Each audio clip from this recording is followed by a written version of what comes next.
Hello students, as per the need of some students, I am making the video on this chapter gravitation of class 9 science.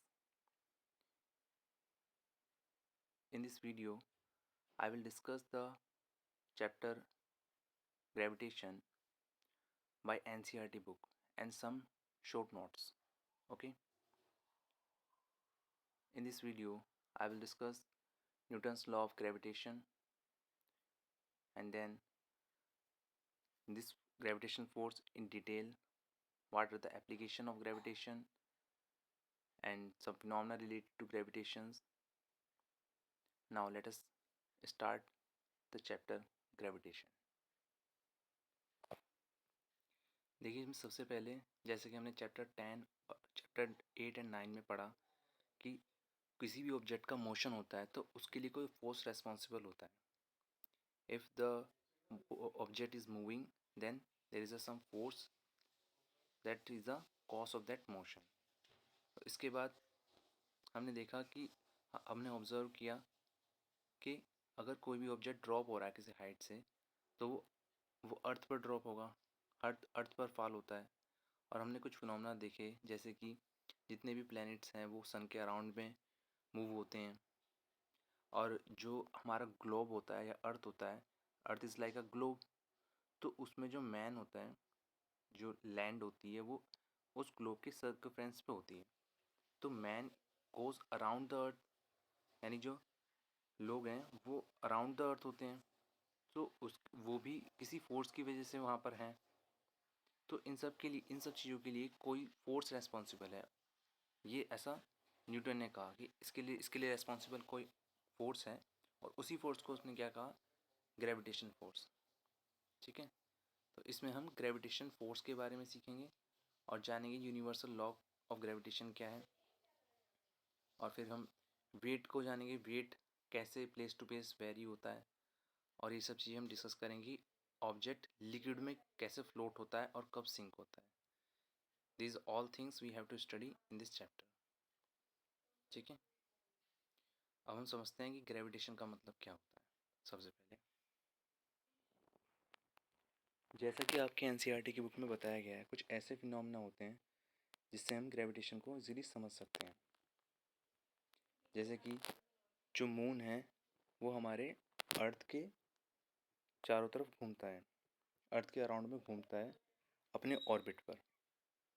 और अगर किसी भी object को अगर अर्थ से throw किया जाता है अपवर्ड, तो एक सर्टेन डिस्टेंस के बाद, एक सर्टेन डिस्टेंस ट्रैवल करने के बाद वो स्टॉप हो जाता है और फिर से डाउनवर्ड आ जाता है. ठीक है, और ऐसा कहा जाता है कि जो न्यूटन्स जब थे तो उन्होंने ये चीज़ ऑब्ज़र्व करी थी कि अंडर द ट्री, एक पेड़ के नीचे बैठकर, कि जब एप्पल गिरता है तो वो नीचे गिरता है टुवर्ड्स द अर्थ. ये सब न्यूटन ने सोचा था. और इन्होंने फिर ये सोचा कि अर्थ जो है एप्पल को अट्रैक्ट करती है, इस वजह से ऐसा होता है. लेकिन फिर उनके माइंड में आया कि फिर मून को भी तो अट्रैक्ट करना चाहिए. क्या वो मून को अट्रैक्ट नहीं करती?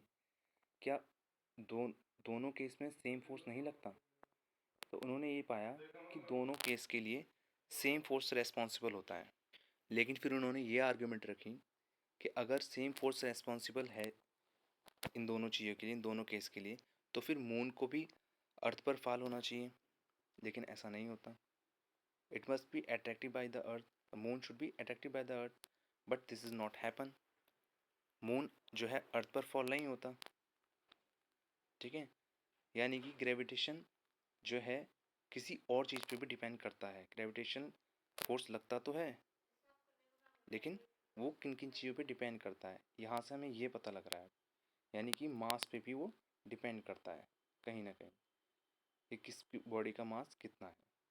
ठीक है, अब हम देख सकते हैं इसमें, इस एक्टिविटी के बाद, कि सेंट्रीपिटल फोर्स क्या होता है. देखिए, जैसा इस एक्टिविटी में दिखा रखा है कि अगर हम कोई थ्रेड लेंगे और उसके एक एंड पर किसी स्टोन को बांधेंगे और उसे हम किसी सर्कुलर पाथ में ऐसे घुमाएंगे तो क्या होगा.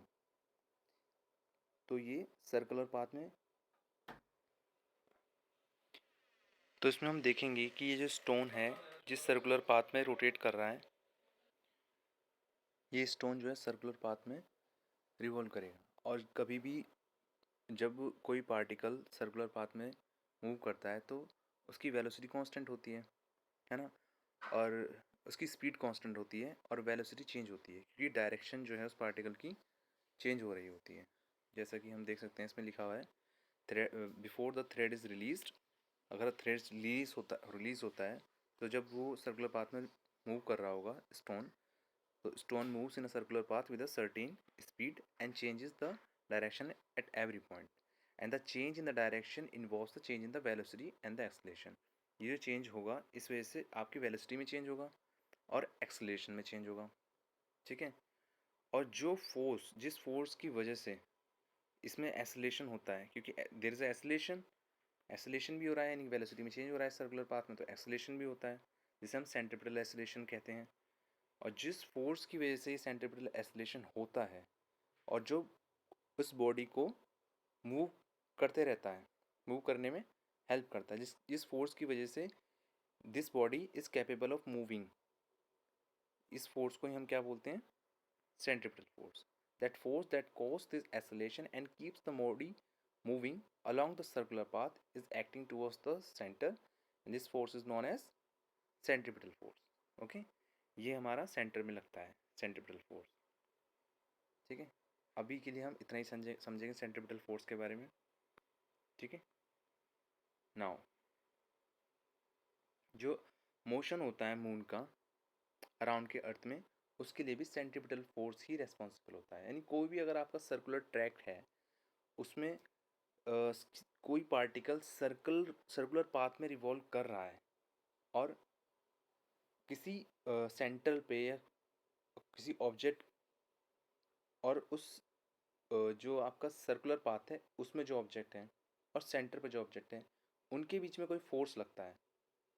जैसे कि यहाँ पर इस केस में जिस जो हमारा हैंड है, जिस हैंड से हम इसको रोटेट कर रहे हैं, इस थ्रेड को पकड़कर इस स्टोन को जो हम रोटेट कर रहे हैं, इस हैंड के बीच में और इस स्टोन के बीच में एक फोर्स लग रहा है। उसी वो कौन सा फोर्स है, सेंट्रिपिटल फोर्स। ऐसे ही इस केस में जब मून जो है अर्थ के अराउंड में रोटेट करेगा तो मून और अर्थ के बीच में जो फोर्स लगता है that is the centripetal force, ठीक है। यही सेंट्रिपिटल फोर्स रेस्पॉन्सिबल होता है किसके लिए, for the force of attraction of the earth in case of the moon. And if there is no such force, then the moon would pursue a uniform straight line motion. यानी moon जो है orbital में move नहीं होगा, वो skip हो जाएगा, ठीक है, एस्केप हो जाएगा। Now it is scenes that the falling Apple is attracted towards the earth. Does the Apple attract the earth? जैसे कि फॉलिंग एप्पल जो है वो अर्थ की तरफ अट्रैक्ट करता है, तो क्या एप्पल भी अर्थ को अट्रैक्ट करता है? ठीक है ना, ये हमारा क्वेश्चन था। और अगर ऐसा है तो फिर अर्थ को भी एप्पल की तरफ मूव होना चाहिए या फिर ऐसा नहीं है, ये सोचा था न्यूटन्स ने, ठीक है। अब इसके बाद हमारा एक हम थर्ड लॉ के बारे में जानते हैं जिसे हम पढ़ चुके हैं इससे पहले। थर्ड लॉ क्या कहता है, for every action there is equal and opposite reaction. But according to the second law of motion, हमें सेकेंड लॉ के अकॉर्डिंग पता है कि जो किसी भी फोर्स के लिए अगर कोई हमारा फोर्स गिवन है हमें, तो उसमें अगर एक्सलेशन लग रहा है किसी केस में, तो एक्सलेशन किसके इन्वर्सली प्रोपोर्शनल होगा, मास के, ठीक है। And mass of apple is negligible, apple का मास तो नेग्लेजिबल है as compared to the mass of the earth. So we do not see the earth moving towards earth, क्योंकि एक्सलेशन होगा ही नहीं फिर वहाँ पे, क्योंकि अर्थ का मास बहुत ज़्यादा है in comparison to mass of earth. इसीलिए एप्पल जो है मूव होगा, एप्पल में एक्सलेशन होगा लेकिन अर्थ में नहीं होगा, अर्थ मूव नहीं होगा एप्पल की तरफ, ओके। और इसी आर्ग्यूमेंट को हम एक्सटेंड करते हैं और इसी ही एक्सप्लेनेशन होती है किसके लिए, why earth is not moving towards the moon. यही सेम आर्ग्यूमेंट हम तब भी फॉलो करते हैं, क्योंकि जिस तरह से एप्पल के मास से अर्थ का मास काफ़ी ज़्यादा है, वैसे ही मून के मास से भी अर्थ का मास काफ़ी ज़्यादा है, ठीक है। Now in our solar system all the planets go around the sun. हमारे सोलर प्लैनेट्स में जितने भी प्लैनेट्स हैं सन के अराउंड में रोटेट करते हैं, ओके। और इस यही आर्ग्यूमेंट हम उस वक्त देंगे कि इसीलिए जो सन और प्लैनेट का जो ऑर्बिट्स है वो सेम ही जगह पर रहती हैं। Means there is a force which act between sun and planets. यही आर्गुमेंट हम वहाँ देंगे कि जो सन को हम सन क्यों नहीं अट्रैक्ट होता, सन क्यों नहीं अट्रैक्ट हो पाता इन प्लैनेट्स के तरफ में, क्यों? क्योंकि सन का मास बहुत ज़्यादा है। यही एक्सप्लेनेशन हम यहाँ पर भी देंगे। Because the mass of sun is very very large in comparison to all other planets, that's why, that is the reason. Okay, so from the above fact Newton's concluded that not only does the earth attracts the apple and the moon, but all objects in the universe attract each other. And by which force? By the force of attraction between these objects, and we call this force as gravitational force. इसी force को हम gravitational force कहते हैं। So आप क्या समझे gravitational force से? Gravitational force is an attractive force which act every objects between every object in the universe. Okay, that is the gravitational force. ठीक है, एक बार ब्रीफली हम इन सब चीज़ों को एक बार फिर से देख लेते हैं। ग्रेविटी क्या होता है? ग्रेविटी जो है एक बेसिक फोर्स है यूनिवर्स का, जो कि फंडामेंटल फोर्स है हमारे सोलर सिस्टम में। ठीक है, जिसकी वजह से ऑब्जेक्ट जो है अर्थ पे जो है, जिनकी वजह से ऑब्जेक्ट जिस तरह बिहेव करता है अर्थ पर वैसे बिहेव करता है। आई मीन अर्थ से एस्केप नहीं होता। ठीक है, और यहाँ पे ग्रेविटेशन फोर्स का क्या मीनिंग अभी जो आपको मैंने एक्सप्लेन किया वो क्या है? Gravitation force is the force of attraction between two object in the universe and it is the attraction force. Okay, gravitation में be attraction of objects by the earth, ये भी हम कह सकते हैं। So that force which is proportional to the mass of the object and inversely proportional to the square of the distance between them and it is independent of the medium. ये medium पे depend नहीं करता।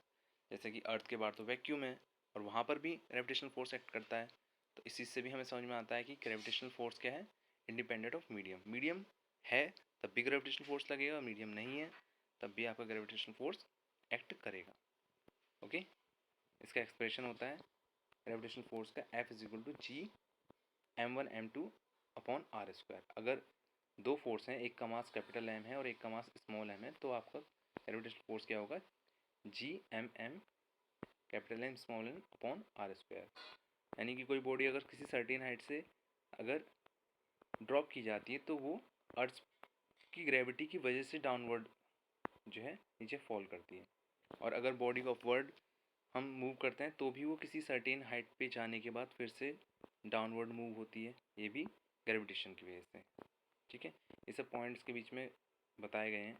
Attraction जो होता है अर्थ और moon के बीच में उसके लिए भी रिस्पॉन्सिबल है, सन और प्लैनेट्स के बीच में उसके लिए भी ये फोर्स ही रेस्पॉन्सिबल है। ठीक है, ग्रेविटी ये नेचुरल फोर्स होता है जो कि हर ऑब्जेक्ट को अर्थ के सेंटर पर रखता है। ठीक है, it's keep the moon orbiting. इसी की वजह से जो अर्थ के ऑर्बिट में मून जो है एक फिक्स ऑर्बिट में मून जो है रोटेट करता है। ठीक है, यही चीज़ों को और स्टार्स को साथ में साथ में रखता है, यानी कि स्केप नहीं होते वो अपने प्लेस से। ठीक है, these are the basic things. जैसे कि देख सकते हैं आप इस डायग्राम में दो ऑब्जेक्ट हैं यहाँ पे, एक अर्थ है एक मून है, मास है उनका m1 m2। तो ग्रेविटेशनल फोर्स क्या होगा? G m1 m2 upon are square. और ये फॉर्मूला हमारा आता है न्यूटन्स लॉ ऑफ ग्रेविटेशन से, जिसे अब हम पढ़ने जा रहे हैं। देखिए, जो यूनिवर्सल लॉ ऑफ ग्रेविटेशन है एक तरीके से वो डिफाइन करता है या फिर मैग्नीट्यूड बताता है ग्रेविटेशन फोर्स का। ठीक है, क्या कहता है यूनिवर्सल लॉ ऑफ ग्रेविटेशन? कि जितने भी ऑब्जेक्ट हमारे यूनिवर्स में हैं वो एक दूसरे ऑब्जेक्ट्स को अट्रैक्ट करते हैं एक फोर्स के साथ, जो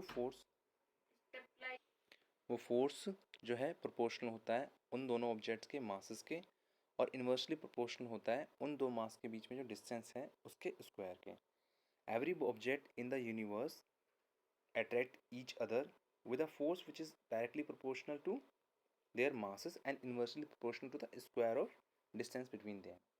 Okay, और ये जो फोर्स है ये सेंट्रल फोर्स होता है। This force is central force means this force is along the line joining the center of these two objects. जैसे कि हम देख सकते हैं यहाँ पर जो आपका फोर्स है F वो प्रोपोर्शनल होगा इस पार्टिकल A के मास के और पार्टिकल B के मास के, और इन्वर्सली प्रोपोर्शनल होगा इस जोन के बीच की डिस्टेंस है सेंटर से जो डिस्टेंस दी गई है D इसके स्क्वायर के। ओके, जैसे कि इसमें बताया गया है, मान लीजिए कोई ऑब्जेक्ट ए है कोई ऑब्जेक्ट बी है, इनका masses capital M small M है और उनके बीच की डिस्टेंस है, तो ग्रेविटेशन फोर्स अगर एफ है तो according to the universal law of gravitation जो फोर्स होगा वो डायरेक्टली प्रोपोर्शन होगा product of this masses means capital M small M that is, और यूनिवर्सली प्रोपोर्शन होगा किसके, the force between these two objects is universally proportional to the square of distance between them that is F is universally proportional to T square. और इन दोनों चीज़ों को जो हम कंबाइन कर देंगे equation first and equation second 10.1 and 10.2, then we will get this equation f is proportional to m capital M small m upon d square. Then to remove the proportional sign we add a constant, we always add a constant, and that constant is the proportionality constant और universal gravitational constant। ठीक है, ये होगा तो हमारे पास ये expression आ जाएगा इसका f is equal to g m capital M small m upon d square. Okay, अगर ये आपके m1 m2 है तो फिर हम क्या लिखेंगे f is equal to G m1 m2 upon D square. Okay, now अगर हमें g के बारे में पता करना है, जो कैपिटल G है उसकी यूनिट क्या होगी, वैल्यू क्या होगी, then we can apply this formula from the above formula, we can by rearranging we can get this formula g is equal to f d square upon product of the masses of these two objects। So we can predict the value of the g experimentally। इसकी value कितनी आती है, accepted value of the G is 6.673 into 10⁻⁻11 newton metre square per kg square per kilogram square. Okay, ये इसकी unit होगी newton metre square kg inverse 2। Okay,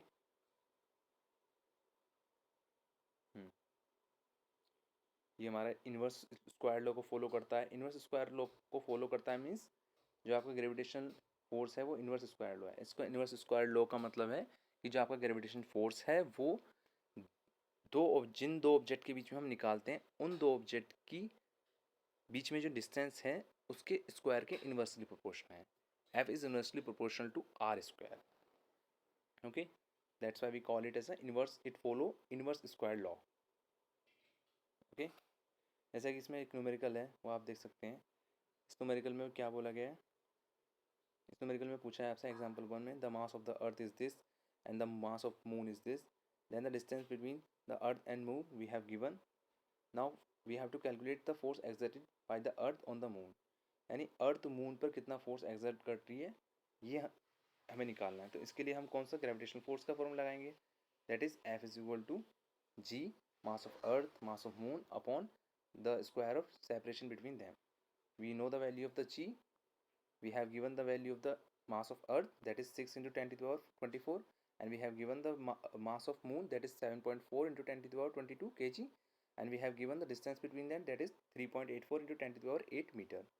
Now by doing calculation we can find the value of the force F, and then we get that is 2.02 into 10 to the power 20 Newton. Okay, this there is a lot of importance of this universal law of gravitation.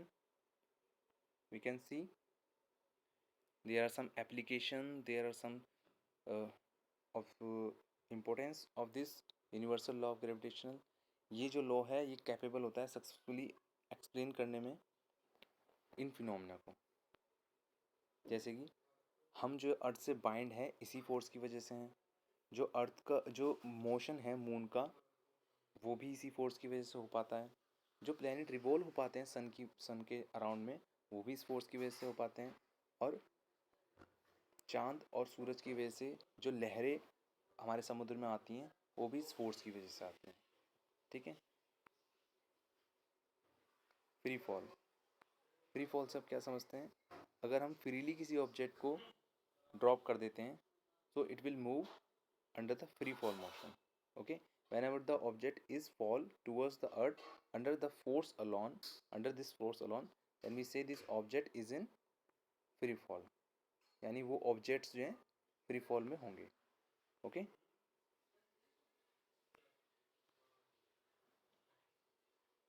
हम समझते हैं small जी की value को, हम समझते हैं small जी क्या होता है। Small G is acceleration due to gravity. ठीक है, एक्सेलरेशन ड्यू टू ग्रेविटी, यानी कि जब ग्रेविटी, हम क्या समझते हैं एक्सेलरेशन ड्यू टू ग्रेविटी से, जब आपका देखो ग्रेविटेशनल फोर्स तो हर बॉडी पे लगना है, हर दो बॉडी पे, लेकिन जब अर्थ का और किसी ऑब्जेक्ट का के बीच का जो फोर्स हम निकालते हैं वो होता है आपका gravitational force, but because of the अर्थ। तो अर्थ की वजह से और किसी ऑब्जेक्ट पे वो फोर्स लगता है ग्रेविटेशन फोर्स, उसकी वजह से जो एक्सेलेरेशन होता है उस ऑब्जेक्ट का टुवर्ड्स द अर्थ, उसे हम क्या बोलते हैं, acceleration due to the gravitation force. This acceleration is due to the earth's gravitational force, therefore this acceleration is called as the acceleration due to gravitational force of earth, and we call it as a acceleration due to gravity, small g, and the unit of small g is same as acceleration, metre per second square. इसकी value कितनी आती है earth के case में, 9.8। So here therefore the magnitude of the gravitational force F will be equal to the product of the masses and acceleration due to the gravitational force। अब देखो ऐसा क्यों किया गया इसमें, क्योंकि जो आपका ग्रेविटेशनल फोर्स लगता है अर्थ का किसी ऑब्जेक्ट पे, उसी की वजह से ही आपका वेट लगता है। यानी वेट क्या है, जो फोर्स हम अर्थ पर लगाते हैं, हम अपना जो फोर्स अर्थ पर लगाते हैं वही हमारा वेट होता है, और वही किसकी वजह से होता है, ग्रेविटेशनल फोर्स की वजह से।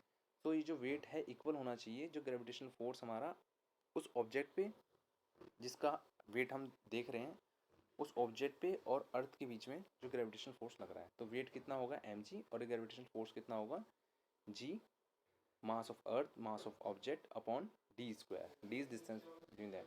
okay, so small m will be cancelled and we get the value of the small g, that is gm upon d square, या फिर gm upon r square। r is the distance of the object and the earth। ठीक है, या फिर यहाँ पे दे रखा है स्मॉल डी। तो इसमें देखिए जब हम वेट को इक्वेट कर देंगे ग्रेविटेशन फोर्स से, जो ऑब्जेक्ट और उस अर्थ के बीच में लगेगा, तो ऑब्जेक्ट मास का जो ऑब्जेक्ट का जो मास है वो कैंसिल हो जाएगा, और हमारे पास जी का एक्सप्रेशन आ जाएगा, small G is equal to capital G M upon are square, where capital M is the mass of the earth. ठीक है, अब ये जो स्मॉल जी आएगा इसकी जो हम वैल्यू फाइंड करेंगे 9.8 मीटर पर सेकंड स्क्वायर आएगी, लेकिन इसकी वैल्यू जी की फिक्स नहीं होती है। इसकी वैल्यू जी की, ये जो जी है हमारा एक्सेलरेशन ड्यू ग्रेविटी, ये फिक्स नहीं होता है, ये भी वेरी हो सकता है। कब वेरी हो सकता है, अगर आर चेंज हो, और जो हमारा रेडियस ऑफ अर्थ है वो पोल पर कम होता है, इक्वेटर पे ज़्यादा होता है।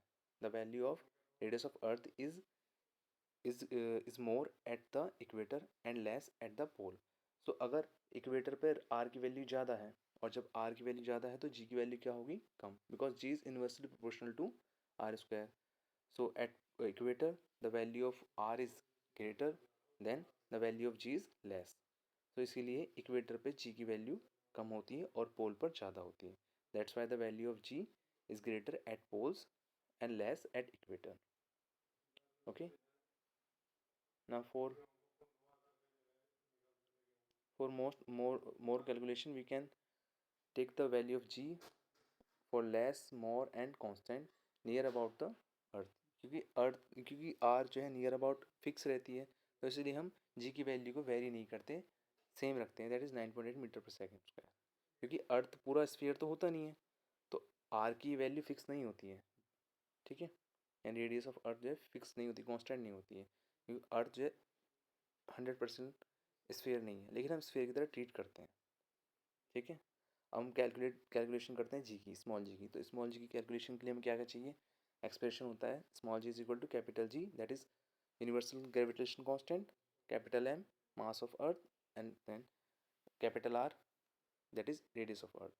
इन चीज़ों की वैल्यू जो है एक्सपेरिमेंटली हम फाइंड करते हैं, तो क्या होता है, मास of earth 6 into 10⁻24 kg, capital G हमारा जो हम यूज़ करते हैं यूनिवर्सल ग्रेविटेशन कांस्टेंट 6.73, या फिर राउंड ऑफ कर देंगे 6.7 into 10⁻11 Newton metre square per kg square, और हम जो रेडियस यूज़ करेंगे वो यूज़ करेंगे 6.4 इंटू 10⁻6 मीटर। इनकी वैल्यू हम इस एक्सप्रेशन में पुट करेंगे तो we will get around near about 9.8 metre per second square. ठीक है, ये वैल्यू हमें ध्यान रखनी है। ओके, अब जो मोशन होता है ऑब्जेक्ट का under the influence of the gravitation force, वो कैसा होता है? देखिए, हमें पता है इक्वेशन ऑफ मोशन क्या होती है हमारी, जो हम पहले चैप्टर में पढ़ चुके हैं। v is equal to u plus a t, s is equal to u t plus half a t square, v square is equal to u square plus 2as। ये हमारी 3 इक्वेशन ऑफ मोशन होती है। अगर कोई particle को हम drop कर रहे हैं under the effect of the gravitational force of earth, तो उसमें क्या होगा, एक्सेलेरेशन जो उस पर लगेगा, अगर उस पर कोई और फोर्स नहीं लग रहा, कोई और रेजिस्टेंस फोर्स नहीं लग रहा, तो उसमें जो एक्सेलेरेशन होगा वो कैपिटल जी होगा, यानी ए की वैल्यू उसमें कैपिटल जी आ जाएगी अगर वो डाउनवर्ड मूव हो रहा है। और अगर हम उसे डाउनवर्ड ना मूव करके अपवर्ड मूव करेंगे तो वो नेगेटिव हो जाएगा। That is A is equal to minus C हम पुट करेंगे। ठीक है, इतना ध्यान रखना है इसमें। ठीक है, तो ये न्यूमेरिकल्स अभी मैं आपको नहीं डिस्कस कर रहा। न्यूमेरिकल्स के लिए मैं अलग से एक वीडियो बनाऊंगा नेक्स्ट, अदरवाइज़ ये वीडियो काफ़ी बड़ी हो जाएगी। ठीक है, उसमें हमें सारे एनसीईआरटी के इंडेक्स और एनसीईआरटी के जो मेन न्यूमेरिकल्स हैं वो डिस्कस करेंगे। अब हम देखते हैं कि मास क्या होता है किसी भी ऑब्जेक्ट का, वेट क्या होता है, क्या उनके बीच में डिफरेंस है। ओके, ये समझते हैं मास क्या होता है। ये मास मतलब होता है कि बॉडी में कितना अमाउंट है, दैट इज़ द मास। इसमें कितना अमाउंट है वो डिपेंड करता है मास की बॉडी की। जो ऑब्जेक्ट हम जिसका मास हमें फाइंड करना है वो कितना ज़्यादा डेंस है, ठीक है, और कितनी उसकी वॉल्यूम है। अगर डेंसिटी ज़्यादा है, ठीक है, तो मास ज़्यादा होगा, और वॉल्यूम ज़्यादा है तो मास ज़्यादा होता है। जैसे कि मोमेंटम होता है ना, आपने मोमेंटम पढ़ा होगा। मोमेंटम किन चीज़ों पर डिपेंड करता है कि आपका मास कितना है और वेलोसिटी कितना है। अगर वेलोसिटी ज़्यादा है तो भी मोमेंटम ज़्यादा होगा, और मास ज़्यादा है तो भी मोमेंटम है। सिमिलरली ऐसे ही जो मास होता है वो डिपेंड करता है आपकी डेंसिटी, वो कितना ज़्यादा डेंस है। अगर दो सेम वॉल्यूम के ऑब्जेक्ट हैं और एक की डेंसिटी ज़्यादा है और एक की कम, तो जिसकी डेंसिटी ज़्यादा है उसकी मास ज़्यादा होगा। और अगर डेंसिटी दोनों की सेम है, दोनों ही सेम डेंसिटी के ऑब्जेक्ट हैं और एक की वॉल्यूम ज़्यादा है कि कम है, तो जिसकी वॉल्यूम ज़्यादा है उसका मास ज़्यादा होगा। ये एक्सप्लेनेशन मैंने आपका कहीं आएगा नहीं, लेकिन ये एक्सप्लेनेशन इसलिए दी है ताकि आप मास को अच्छे तरीके से समझ सकें। ठीक है, mass is like a inertia. जो इनर्शिया हमने पढ़ा है, इनर्शिया की लॉ हम पढ़े हैं, और इनर्शिया क्या होता है ये हमने पढ़ा है। It is a inbuilt property of a body which oppose the any change in the which oppose the any change in the state. ठीक है, तो इसमें जितना ज़्यादा मास होता है उतना ज़्यादा इनर्शिया होगा, यानी जितना ज़्यादा मास होगा उतना ही ज़्यादा वो अपोज करेगा उस स्टेट में चेंज होने का, क्योंकि F is equal to M A हमने पढ़ा है, तो M is equal to F by A. जितना ज़्यादा मास होगा उतना ज़्यादा फोर्स लग रहा है। ठीक है, ओके, सो और इसमें क्या है आपका, इसमें क्या है आपका कि जितना ज़्यादा आपका मास है उतना ज़्यादा इनर्शिया है, और जो मास है वो हमेशा कांस्टेंट रहेगा अर्थ पर। ठीक है, वो अर्थ पर कहीं पे भी जाए, कहीं पे भी जाए, स्पेस में भी जाए, तो मास आपका चेंज नहीं रहता, मास कांस्टेंट रहता है। It does not depend upon place to place, place to place ये चेंज नहीं होता। ठीक है, लेकिन जो वेट होता है वो चेंज होता है। वेट का मतलब क्या है? वेट का मतलब है किसी ऑब्जेक्ट का जो वेट होता है वो क्या होता है कि वो ऑब्जेक्ट अर्थ पर कितना ज़्यादा फोर्स एक्सर्ट कर रहा है। ठीक है, the weight of an object is the force with which it is attracted towards the earth, या फिर जितना फोर्स वो अर्थ पर लगा रहा है। We know that the earth attracts the every object with a certain force, and this force depend upon the mass of an object and acceleration due to gravity। और तो क्या होगा, वेट आपका प्रोडक्ट होगा मास का और एक्सलेशन का। कई बार हम वेट को मास के बराबर कह देते हैं, कहते हैं वेट कितना है तो हम कह देंगे कि 10 किलोग्राम या 10 kg, हालांकि 10 kg मास है, और हम कह देंगे तो एक ही बात है कि 10 न्यूटन वेट होगा। ऐसा हम क्यों कह देते हैं, सॉरी 98, अगर वो है तो 98 वेट होगा, यानी सिर्फ जी से मल्टीप्लाई करनी है। ऐसा हम कई बार इसलिए कह देते हैं कि नॉर्मली हम जी को कांस्टेंट लेते हैं। ठीक है, तो जिसका मास ज़्यादा होगा जिसका उसका वेट ज़्यादा होगा, इसलिए हम नियर अबाउट सेम ले लेते हैं। बट ऐसा ज़रूरी नहीं है, क्योंकि एक्सेलरेशन ड्यू टू ग्रेविटी की वैल्यू वेरी कर सकती है प्लेस टू प्लेस। अगर कांस्टेंट है तो फिर मास और वेट को हम एक जैसा ही मानते हैं। ठीक है, लेकिन अगर जी की वैल्यू अलग अलग है, प्लेस टू प्लेस वेरी कर रही है, तो there is a difference between mass and weight. हो सकता है मास बहुत ज़्यादा हो फिर भी वेट कम आए, हो सकता है कि मास बहुत कम हो वेट ज़्यादा आ जाए किसी का, मतलब मास किसी का कम है, किसी दो ऑब्जेक्ट में मास किसी का कम है लेकिन उसका वेट ज़्यादा है जिसका मास कम है। वो डिपेंड करेगा कि एक्सेलरेशन ड्यू टू ग्रेविटी की वैल्यू कहाँ पर हम फाइंड कर रहे हैं। ठीक है, तो इसमें देखिए वेट क्या होगा आपका, weight of an object is the force with which it is attracted towards earth, so it is a product of the mass and acceleration, F is equal to ma। तो यहाँ पर जो आपका वेट लग रहा है, वेट किस पे लग रहा है, अर्थ पर, तो आपका एक्सेलरेशन की वैल्यू क्या है, स्मॉल जी। जब मैंने बताया था कोई भी ऑब्जेक्ट जब नीचे अर्थ पर फोर्स लगाएगा तो कितना एक्सेलरेशन उस पर लगेगा, जी। तो F is equal to mg, F is here, F is the weight, m is the mass and g is the acceleration due to gravity। So the force of attraction on the earth of an object is the weight of an object। It is denoted by W, से W से denote करते हैं, W is equal to mg, हम ये कहते हैं। तो हमें पता है वैल्यू ऑफ g जो है वो नियर अबाउट कांस्टेंट रहती है किसी प्लेस पर, इसलिए हम कहते हैं therefore at a given place the weight of an object is directly proportional to the mass, say m of an object, W is proportional to the mass। यही reason है, ठीक है ना, क्योंकि W m के प्रोपोर्शनल है अगर value जी की कांस्टेंट है किसी प्लेस पर। तो यही रीज़न है जिसकी वजह से हम क्या कहते हैं कि वेट जो है मीज़र करता है मास, यानी वेट हमारा ये बताते हैं कि हमारा मास कितना है। It is due to this reason that at a given place we can use the weight of an object as a measure of mass, यानी कि वेट ज़्यादा है तो मास ज़्यादा है और वेट कम है तो मास कम है। ठीक है ना, किसी का वेट अगर कम आ रहा है, सपोज करो आप वेटिंग मशीन से आप नाप रहे हो और किसी का वेट आता है 60 न्यूटन और दूसरे का आता है वेट कितना 70 न्यूटन, तो आप कहोगे 70 न्यूटन वाले में वेट मास ज़्यादा होगा, है ना, ऐसे ही बोलोगे ना आप। और 60 न्यूटन में कहोगे कि 60 न्यूटन जिसका आ रहा है उसका मास कम होगा। ठीक है, ऐसा किसी क्यों कह पा रहे हो, क्योंकि दोनों पे जो एक्सेलरेशन ड्यू टू ग्रेविटी की वैल्यू है वो सेम लग रही है, लेकिन अगर वो अलग अलग है तो हम कमेंट नहीं कर सकते कि जिसका मास ज़्यादा है उस पर वेट भी ज़्यादा लग रहा होगा। ठीक है ना, जैसे आप फॉर एग्जांपल आपने देखा होगा अगर आप वेटिंग मशीन के ऊपर खड़े हुए हैं, ठीक है, और एक पर्सन का वेट कितना आ रहा है 60 kg, क्योंकि वो पूरा का पूरा उस पर बैलेंस्ड है, वो कहीं मूव नहीं कर रहा, कहीं और किसी और चीज़ का बैलेंस नहीं ले रहा, किसी और चीज़ पे अपना हैंड टच नहीं कर रहा, किसी और चीज़ का सहारा नहीं ले रहा। लेकिन अगर आप वेटिंग मशीन पे खड़े हैं, ठीक है, एक का तो वेट मान लो सपोज करो 60 kg है और आपका जो है उनका 60 न्यूटन लगा रहा है वो, और आप जो 70 न्यूटन लगाते लेकिन आपने किसी और चीज़ का सहारा लिया, ठीक है, कहीं पर, और वो फोर्स कहीं और एक्सर्ट कर दिया और आपका कितना दिखा रहा है 60 की जगह पर 55, 70 की जगह पर 55 दिखा रहा है, तो हम तो ये कहेंगे, तो वेटिंग मशीन तो ये शो करेगी कि आपका वेट उस 60 kg वाले से कम है, बट एक्चुअल में ज़्यादा है।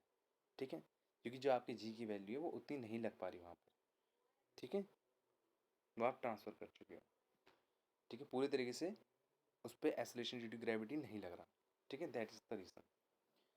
Okay, now the mass of an object is remains same everywhere, that is on the earth and on any planet, where is the weight is depend upon the location, because the G depend upon the location, क्योंकि small G acceleration due to gravity vary करता है location to location, एक place से दूसरी place जाने पर, इसीलिए wait भी आपका कांस्टेंट नहीं होता, वेट भी डिपेंड करता है लोकेशन पर। ठीक है, पर मास मास डिपेंड नहीं करता, मास तो सब जगह सेम है। ठीक है, ये चीज़ क्लियर हो गई आपको। अब देखिए wait of an object on the moon, यानी वेट कितना होता है मून पर, मून पर कितना होगा, तो देखिए स्मॉल जी की वैल्यू निकालनी पड़ेगी मून पर स्मॉल जी की वैल्यू कितनी होगी यही निकालना पड़ेगा इसमें, है ना।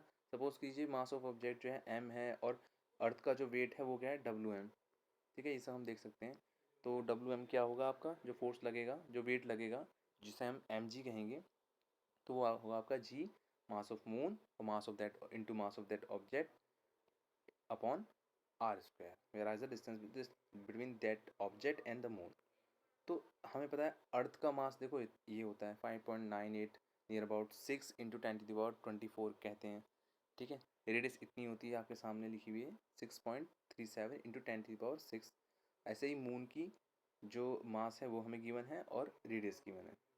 ठीक है, तो हम इन इक्वेशन से जो डब्ल्यू ई है, यानी अर्थ के केस में कितना लग रहा है और मून के केस में मास कितना लग रहा है, तो जब मून के केस में मास निकालेंगे सभी वैल्यू को पुट कर मास की, मास ऑफ मून की, मास ऑफ ऑब्जेक्ट की, इन सब वैल्यू को, तो हम देखेंगे कि जो मून पर आपका फोर्स लग रहा है, वेट लग रहा है, वो ये आ रहा है और अर्थ पर ये आ रहा है। ठीक है, तो हम इनका रेशियो लेते हैं तो फाइंड करते हैं कि जो वेट मून पर आता है वो 1/6 टाइम्स होगा अर्थ पर जो वेट आएगा। Okay, the weight of object on a moon is 1/6 times of the weight of object on the earth. ठीक है, नाउ आई होप सो ये आपको क्लियर हो गया होगा। ये न्यूमेरिकल हम बाद में ही करेंगे, नेक्स्ट वीडियो में जब हम सारे न्यूमेरिकल करेंगे। हालांकि आप इस न्यूमेरिकल को आप ट्राई कर सकते हैं, देख सकते हैं खुद से, इस कॉन्सेप्ट को समझने के बाद आप इस न्यूमेरिकल को इजीली बना सकते हैं। हम समझते हैं थर्स्ट क्या होता है और प्रेशर क्या होता है। देखिए, थर्स्ट होता है आपका नॉर्मल फोर्स। हम किसी भी पर्टिकुलर सरफेस पे अगर नॉर्मल फोर्स लगा रहे हैं तो उस सरफेस के लिए जो हम नॉर्मल फोर्स लगा रहे हैं वो क्या कहलाएगा, उस सरफेस के लिए thrust. Okay, here we introduce the two concept, thrust and pressure.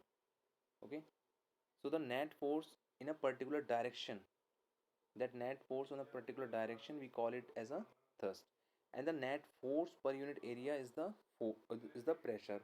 इसकी यूनिट होती है pascal, that is newton upon metre square. हम इन दोनों को समझते हैं कि थ्रस्ट क्या होता है, प्रेशर क्या होता है इन एग्जाम्पल से। ठीक है, देखिए हमें पता है प्रेशर जो है उसका फॉर्मूला होता है फोर्स अपॉन एरिया, यानी कि फोर्स अगर ज़्यादा होगा तो प्रेशर ज़्यादा होगा, एरिया कम होगा तो प्रेशर ज़्यादा होगा। ठीक है, प्रेशर का फिनोमेना में पता होना चाहिए, P is equal to F upon A.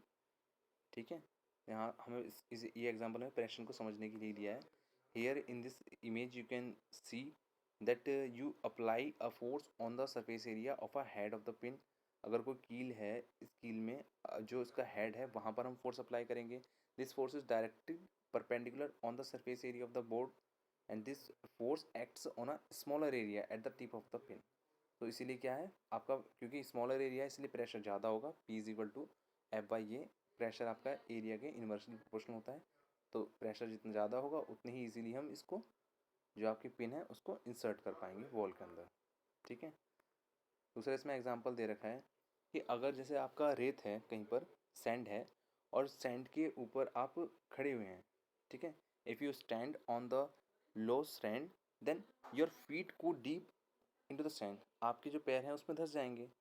ठीक है, अगर उसमें आप स्टैंडिंग पोजीशन पे हैं, लेकिन अगर आप उस पर लेट जाएंगे, if you line down on the sand will find that your body will not go into that deep in the sand, यानी कि उतना उतना गहरा आपकी बॉडी नहीं जाएगी उसमें। क्यों, ऐसा क्या फ़र्क है इन दोनों केस में? जब आप खड़े थे तो आपकी जो फीट हैं वो उसके अंदर डीप चले गए थे, लेकिन अब आप लेटे हुए हैं तब वो डीप नहीं जा रही है आपकी बॉडी। इसका रीज़न क्या है? इसका रीज़न है एरिया। जो जिस एरिया से आप कांटेक्ट में थे सैंड के, वो एरिया ज़्यादा हो गया। तो जब एरिया ज़्यादा होगा तो प्रेशर कम होगा, क्योंकि मैंने आपको बताया, जैसा कि मैंने आपको बताया प्रेशर होता है आपका फोर्स अपॉन एरिया। तो एरिया अगर आपका ज़्यादा होगा, ठीक है, तो प्रेशर क्या होगा आपका, कम। और एरिया, अगर आपका एरिया जो है अगर ये कम होगा तो प्रेशर उतना ही ज़्यादा होगा। ये चीज़ आपको ध्यान रखनी है। यही चीज़ हमने यहाँ पे यूज़ करी है कि जब आपका प्रेशर जो है, आपका प्रेशर क्या है, कम हो जाएगा अगर आपका एरिया ज़्यादा हो जा रहा है, क्योंकि अगर आप उस पर लेट जाएंगे सैंड पर तो एरिया ज़्यादा लगेगा जिस जिस एरिया के साथ आप कांटेक्ट में होंगे। ठीक है, इसी वजह से आप जो है जब आप लेट जाएंगे वहाँ पे तो आप ज़्यादा डीप में नहीं जाएंगे उस सैंड के। ठीक है, you have learn that weight is the force acting vertically downward, यानी वेट जो होता है वो डाउनवर्ड होता है। इससे हमें ये भी समझ में आ रहा है। So the force is acting perpendicular to the surface of a sand and this force acting on the object perpendicular to the surface is thrust. अब आप समझे थर्स्ट क्या होता है, यानी वो फोर्स, जैसे आप स्टैंडिंग पोजिशन पे होंगे तो आपका थर्स्ट लगेगा, पहले आपका थर्स्ट नहीं लग रहा था। सो the force that acting on a object perpendicular to the surface is known as thrust। ठीक है, now what is the effect of thrust? The effect of thrust on the sand is larger when while standing than while lying। यानी standing position पे आपका thirst ज़्यादा है, आपका जो pressure है वो भी ज़्यादा होगा। जब थर्स्ट ज़्यादा है तो प्रेशर ज़्यादा होगा, क्योंकि pressure is directly proportional to the thrust. So there this is the effect of thrust when the effect of the thirst on sand is larger while standing than while lying। Okay, unit क्या thrust की, thrust upon area की unit होगी pressure, that is pascal, और thrust की normal force है तो newton. Okay, so the SI unit of thrust and area और per unit area, ठीक है। In this equation we get, यहाँ पे शायद ये मिस्टेक हो गई लिखने में, यहाँ पे पर यूनिट एरिया आना चाहिए, ठीक है ना। और प्रेशर की यूनिट भी क्या होगी, न्यूटन पर मीटर स्क्वायर, और थर्स्ट अपॉन एरिया की यूनिट भी यही होगी, ठीक है। इस न्यूमेरिकल में देखिए मैं ज़्यादा इस पूरे न्यूमेरिकल को एक्सप्लेन नहीं कर रहा, वो आप रीड कर सकते हैं। लेकिन जब आप इस न्यूमेरिकल रीड करेंगे तो आप देखेंगे कि इसमें हमें प्रेशर निकालने के लिए बोला है इन्होंने कि प्रेशर कितना एक्सर्ट करेगा। तो इसमें आपका फोर्स तो वही रहेगा, फोर्स आपको दिया गया है, फोर्स कितना है वो आप निकाल लेंगे mg, ठीक है ना, मास और एक्सेलरेशन ड्यू टू ग्रेविटी की वैल्यू को मल्टीप्लाई करके। इसमें आप देखिएगा इन दोनों केस में प्रेशर ज़्यादा कहाँ लगेगा, आप एरिया देखेंगे, एरिया जब ज़्यादा होगा तब प्रेशर कम होगा, प्रेशर ज़्यादा होगा तब जब एरिया कम होगा। तो देखिए दोनों में एरिया कौन सा यूज़ करना है, ये नीचे बेस वाला एरिया जिसके इसमें अर्थ से कॉन्टैक्ट में है। तो इस केस में फर्स्ट वाला जो है उसका एरिया कितना आएगा 20 × 10, दैट इज़ 200 सेंटीमीटर स्क्वायर। और इस केस में क्या आएगा 20 × 40, यानी कि 800 सेंटीमीटर स्क्वायर, ठीक है। तो ऐसा आप देख भी सकते हैं, इसमें सेंटीमीटर स्क्वायर को हम मीटर स्क्वायर में कन्वर्ट करने के लिए क्या करेंगे 10⁻⁻4 से मल्टीप्लाई कर देंगे। तो हाँ 200 था तो 200 सेंटीमीटर स्क्वायर मतलब 0.02 मीटर स्क्वायर। और यहाँ पर एरिया कितना आ जाएगा, यहाँ पे आपका 800 आया था तो 800, ठीक है, 10⁻⁻4 से मल्टीप्लाई कर देंगे तो क्या आ जाएगा आपका 0.08 मीटर स्क्वायर, ठीक है, ये हो जाएगा आपका। बाकी चीज़ें आप कर सकते हैं आसानी से, इसमें फोर्स निकाल लेंगे और दोनों में सेम फोर्स रखना है, फोर्स तो दोनों में सेम है, बस प्रेशर दोनों में अलग होगा क्योंकि एरिया ऑफ क्रॉस सेक्शन जो है दोनों में अलग अलग है जिस एरिया पर लग रहा है। अब ये आपका इंपॉर्टेंट टॉपिक है प्रेशर इन फ्लूइड्स, इसे let us focus on this topic, ये आपका इम्पोर्टेंट है प्रेशर इन फ्लूइड्स। तो इस फ्लूइड्स कौन होते हैं, फ्लूइड्स मीन्स दो सब्सटेंस विच कैन फ्लो। कौन से सब्सटेंस जो फ्लो कर सकते हैं, सॉलिड तो फ्लो नहीं कर सकता, only liquids and gases can flow, so that's why we say that all liquids and gases are fluids।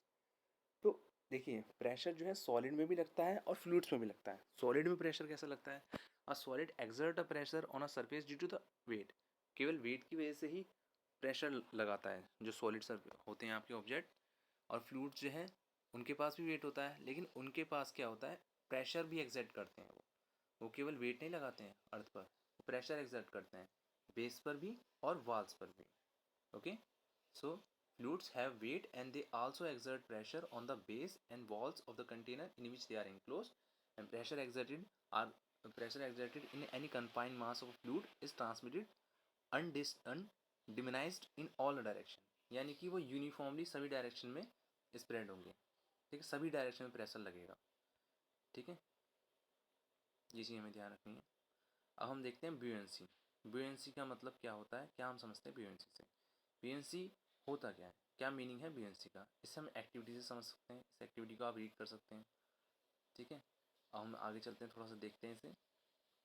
देखिए ब्यूएंसी समझते हैं क्या होता है। देखिए किसी भी ऑब्जेक्ट को अगर हम किसी पानी में या किसी व्हीकल में जिसमें पानी है उसमें हम रखते हैं, डालते हैं, उसे ड्रॉप करते हैं, तो जो लिक्विड की सरफेस है उनमें एक विस्कस फोर्स लगता है जो कि एक अपवर्ड फोर्स लगाता है उस ऑब्जेक्ट पे। वो जो अपवर्ड फोर्स होता है उसी को हम बोलते हैं ब्यूएंट फोर्स, और इसी फिनोमेना को हम बोलते हैं ब्यूएंसी इन सिंपल लैंग्वेज, ठीक है। अब देखिए आपके एनसीईआरटी बुक में क्या लिखा हुआ है, the force due to the gravitational attraction of the earth acts on the bottle in a downward direction, yes. So the bottle is pull downward, तो बॉटल जो है वो डाउनवर्ड पुल होगी, but the water exert upward force on the bottle, अब बोतल पे वो upward force लगाएगा, thus the bottle is pushed upward, and we have learn that the weight of object is the force due to the gravitational force of at force gravitational force of the earth, यानी कि gravitational force तो नीचे लगेगा but एक upward force लगेगा जो कि उस ग्रेविटेशनल फोर्स को बैलेंस करेगा, ठीक है। When the bottle is immerse the upward force exert, okay, exert करेगा वो upward force by the water on the bottle is greater than weight, यानी कि अगर वो फ्लोट कर रहा है तो इसका मतलब क्या है, वो जो अपथर्स्ट फोर्स है वो वेट से ज़्यादा है, therefore it rise up it's when release, इसलिए जिसको रिलीज करने से वो ऊपर की तरफ मूव होगा।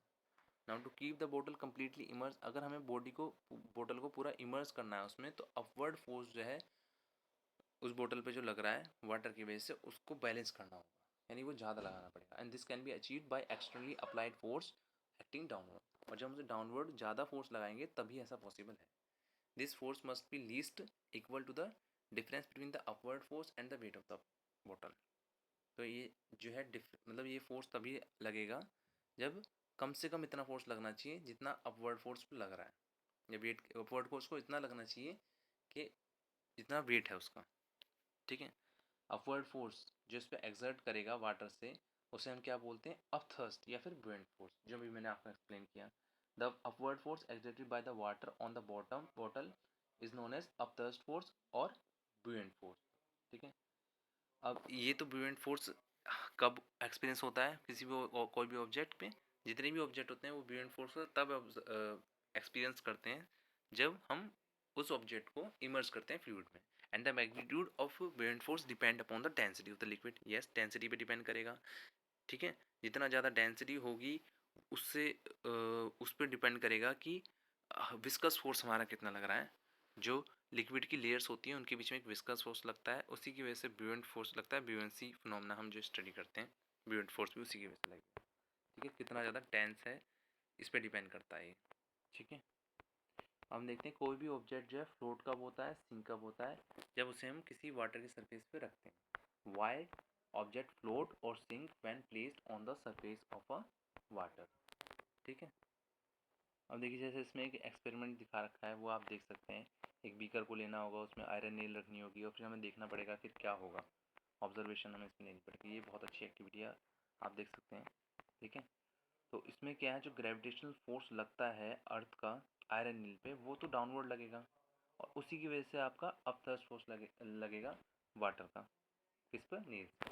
यानी ग्रेविटेशनल फोर्स तो जो है उस ऑब्जेक्ट को खींचेगा वाटर के अंदर, और जो अपथर्स्ट फोर्स है वो वाटर लगाएगा किस पर, नील्स पर, नील पर, नील पर। ठीक है, जो हमारी कील है। Which push it outward but the downward force acting on the nail is greater than the upward force. In this case वो डूब जाएगा, सो इट विल सिंक। ठीक है ना। जब जो अप डाउनवर्ड फोर्स है, वेट जो है उसका, जब वो ज़्यादा होगा अपथर्स्ट फोर्स से। ठीक है, क्लियर। हम समझते हैं कि वो फ्लोट कब होगा। The cork float when the nails sink. ठीक है। This will happen because of the difference in their density. Now if the density of the substance is defined as the density को हम कैसे डिफाइन करेंगे, मास per unit volume. ठीक है।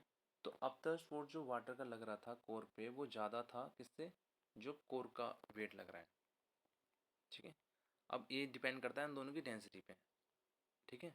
अगर density iron नील की ज़्यादा है डेंसिटी ऑफ वाटर से, तो क्या होगा, अपवर्ड फोर्स जो वाटर पर लग रहा है वो क्या होगा, वो कम होगा।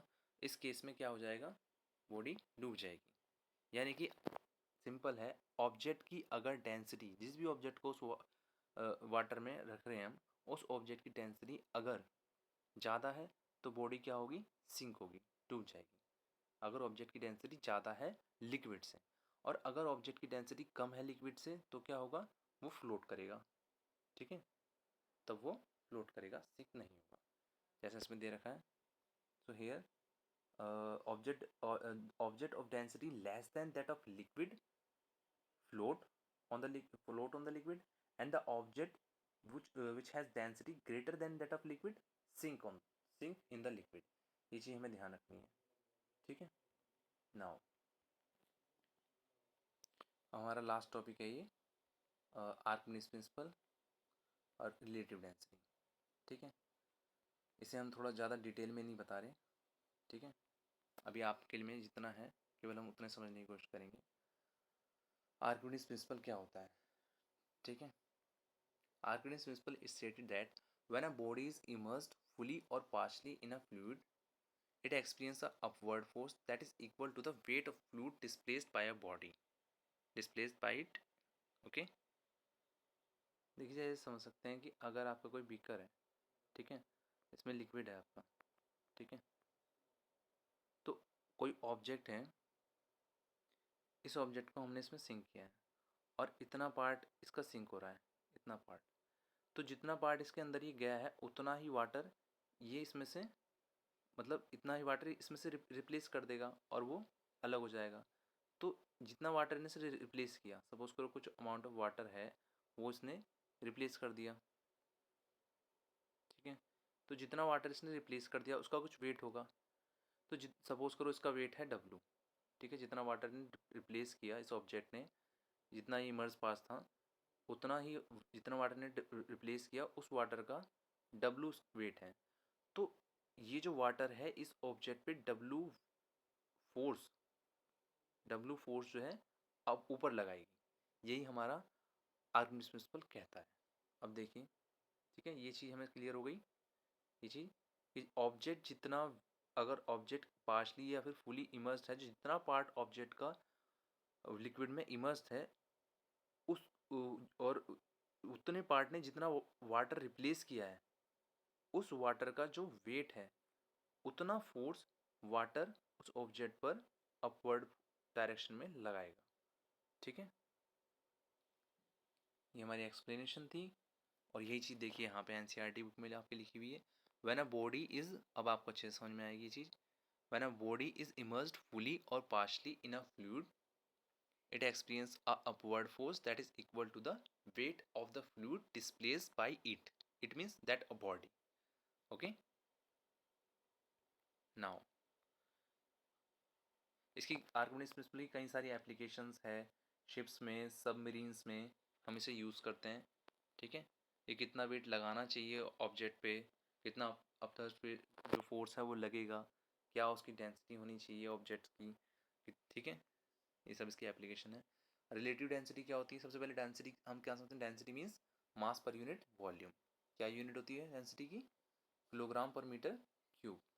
और रिलेटिव डेंसिटी मीन्स क्या है? Relative density means there is a relative. Relative means दो डेंसिटी हम लेंगे, ठीक है। एक डेंसिटी को किसी और के रिलेटिव में हम एक्सप्रेस करेंगे, उसे हम कहेंगे relative density. So how define the relative density? Relative density of a substance is the ratio of the density of that substance to the density of the water. So that relative density is equal to density of the substance, जिसकी relative density हमने find करनी है, upon density of the water. ये आपका 4 degree Celsius पे लिया जाता है। और जो रिलेटिव डेंसिटी वो एक रेशियो होता है, और रेशियो की कोई भी यूनिट नहीं होती, कोई भी डायमेंशन नहीं होती, ठीक है। डायमेंशन लेस होता है और यूनिट लेस होता है। ये न्यूमेरिकल्स आप देख सकते हैं, इसके जितने भी न्यूमेरिकल्स हैं, आई थिंक अब इतना कॉन्सेप्ट आपका हो चुका है कि आप न्यूमेरिकल्स कर सकते हैं। But still in next video I will try कि आपके जितने भी न्यूमेरिकल्स हैं वो मैं सॉल्व करूँ। देखिए, वैसे तो हम एनसीईआरटी बुक से देख चुके हैं सब कुछ हम एनसीईआरटी बुक से, लेकिन एक बार फिर भी हम ब्रीफली शॉर्टली हम थोड़ा सा रिवाइज कर लेते हैं शॉर्ट नोट्स से। ये अलग नोट्स हैं आपके, ठीक है, शॉर्ट नोट्स। जैसा कि हमने पढ़ चुके हैं सब हम। यूनिवर्सल लॉ ऑफ ग्रेविटेशन क्या था कि जितने जो आपका यूनिवर्सल लॉ ऑफ ग्रेविटेशन है वो ये कहता है every object in the universe attract every other object with a force that is directly proportional to the product of these masses and inversely proportional to the square of distance between them. ये सब हम study कर चुके हैं, बस एक बार briefly हम short में देख रहे हैं ताकि आपको रिकॉल हो सके कि हमने क्या क्या पढ़ा है अब तक, ठीक है। ये आप इमेज देख सकते हैं। ये दो ऑब्जेक्ट हमने लिए हैं, एक अर्थ लिया है, एक मून लिया है। तो इनके बीच की डिस्टेंस डी है, तो एफ कितना होगा? G mass of earth mass of moon, यानी जो ऑब्जेक्ट हम जिनके बीच का ले रहे हैं उनका mass, product of their mass and the square of distance between them. इसकी जो जी की यूनिट क्या होती है? न्यूटन मीटर स्क्वायर पर के जी स्क्वायर। वैल्यू इसकी 6.673 इंटू 10⁻⁻11 न्यूटन मीटर स्क्वायर के जी इनवर्स 2, ठीक है। थोड़ा सा मैं जल्दी जल्दी इसलिए बता रहा हूँ इसको क्योंकि हम ऑलरेडी इसे पढ़ चुके हैं। Now we are just revising all this things again. हम डिटेल में सब चीज़ देख चुके हैं। फ्री फॉल मैंने बताया था आपको। फ्री फॉल मीन्स यानी जब आपका कोई भी एयर रेजिस्टेंस नहीं लगेगा तब जो बॉडी होगी वो फ्री फॉल मोशन के साथ मूव होगी नीचे डाउनवर्ड, ठीक है, फॉल होगी। यानी फॉल हो रही है body with the acceleration, what? Acceleration due to gravity. So with the neglect if we neglecting the air resistance, falling object can be considered as a free falling, ठीक है। ये डिफरेंट शेप्स के जो object होते हैं वो एस्लेट करते हैं डिफरेंटली, यानी शेप्स पे भी डिपेंड करता है। वैल्यू हम कैसे कैलकुलेट करते हैं जी की? आप देख सकते हैं इस एक्सप्रेशन से। जो आपका एक्सप्रेशन आया था capital G capital M upon are square, where G is the gravitation constant, M is the mass of the earth and radius r is the radius of the earth, ठीक है। ये सब हम ऑलरेडी डिस्कस कर चुके हैं कि unit कितनी होती है जी की, metre per second square. Acceleration due to gravity को हम स्मॉल जी से डिनोट करते हैं। न्यूटन्स लॉ से आपका जो सेकंड लॉ ऑफ जो न्यूटन सेकंड लॉ है उससे ये एक्सप्रेशन आता है F=ma। ठीक है, कई बार बच्चे सोचते हैं कि F=ma को ही हम न्यूटन सेकंड लॉ कहते हैं, बट नो, दैट्स रॉन्ग।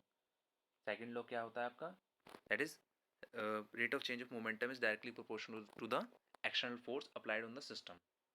ठीक है, that is our Newton second law. उससे ही निकल के आपका ये एक्सप्रेशन आता है फोर्स का F=ma। ठीक है, कैपिटल एम यहाँ पे मास ऑफ अर्थ है, D is the smallest, D is the distance, यहाँ पे टी की जगह हमने आर लिख दिया है और यहाँ पे हमने डी लिखा है, तो डी और आर यहाँ पे सेम ही चीज़ है, यानी डिस्टेंस है ऑब्जेक्ट और अर्थ के बीच की। ठीक है, ये सब चीज़ हम देख चुके हैं कि कोई ऑब्जेक्ट अगर नियर रखा है अर्थ के तो d is equal to the radius of the earth, अगर काफ़ी नियर है तो वो आर के इक्वल होगी। ठीक है, अगर अर्थ के सरफेस के नियर है तो हम एफ के एम जी ले लेते हैं और जी का एक्सप्रेशन आता है आपका capital G capital M upon are square. Mass और वेट में क्या डिफरेंस होता है हम देख चुके हैं। मास जो है फंडामेंटल क्वांटिटी है, यूनिवर्सल प्रॉपर्टी है। अमाउंट ऑफ सब्सटेंस को मास कहते हैं, ये पूरे यूनिवर्स में सेम रहता है। वेट जो है फंडामेंटल क्वांटिटी नहीं है, यानी ये चेंज होता है। Weight is not a fundamental quantity, its value depend upon the circumstances in the universe, यानी लोकेशन पे डिपेंड करती है। इसका जो रिजल्टेंट फोर्स होता है वो यानी जो ग्रेविटेशनल फोर्स होता है उसी को हम वेट कहते हैं, जो ग्रेविटेशनल फोर्स लगाता है मास अर्थ पर। ठीक है, ये सब चीज़ें हम देख चुके हैं। वेट जो होता है कितना होता है मून पर, वो 1/6 आता है, क्योंकि एक्सेलरेशन ड्यू टू ग्रेविटी की वैल्यू भी 1/6 होती है। ठीक है, we are just revising, that's why I am discussing fast. Okay, thrust और प्रेशर में क्या डिफरेंस होता है। थर्स्ट क्या होता है आपका, जो नॉर्मल फोर्स हम लगाते हैं किसी भी सरफेस पर। Thrust is the force acting on object perpendicular to the surface and pressure is the force upon area. ठीक है, प्रेशर फ्लूइड्स पे कैसे लगता है वो मैंने आपको डिस्कस किया था कि जो सॉलिड है वो तो केवल वेट लगाएंगे नीचे सरफेस पे, लेकिन फ्लूइड्स जो है प्रेशर जो लगाते हैं सभी डायरेक्शन में लगाते हैं। Pressure fluid exert pressure in all the direction and pressure exerted by the fluids is transmitted equally, जिसे मैंने कहा था अनडिमिनाइज। ठीक है, यानी कि हर जगह ये लगेगा equally in all direction. Buoyancy मैंने आपको एक्सप्लेन किया अभी।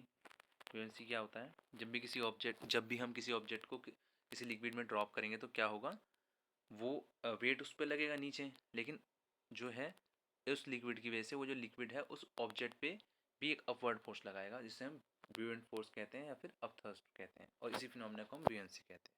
When an object is immersed in a fluid, it experiences a upward force. We call it as a buoyant force, and this property we call as buoyancy. ठीक है, और object कब sink करेगा कब फ्लोट करेगा ये मैं आपको बता चुका हूँ। जब ऑब्जेक्ट की डेंसिटी कम होगी लिक्विड की डेंसिटी से तो ऑब्जेक्ट क्या करेगा, फ्लोट करेगा, और जब ऑब्जेक्ट की डेंसिटी ज़्यादा होगी लिक्विड की डेंसिटी से तब वो डूब जाएगा, तब वो सिंक करेगा।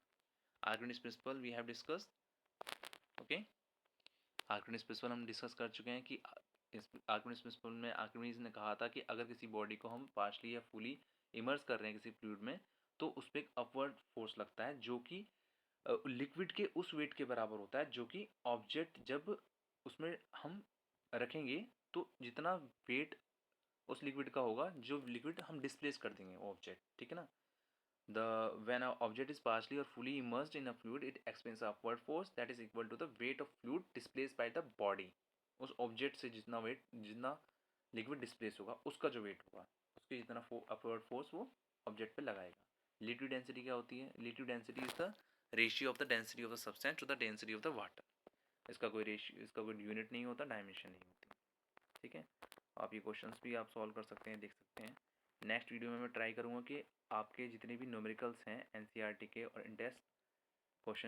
इंटेंस न्यूमेरिकल्स या फिर क्वेश्चंस हैं उन्हें डिस्कस कर लिया जाए। ठीक है, I hope so this video is very helpful for you. Okay, see you soon in next video. Take care, bye bye.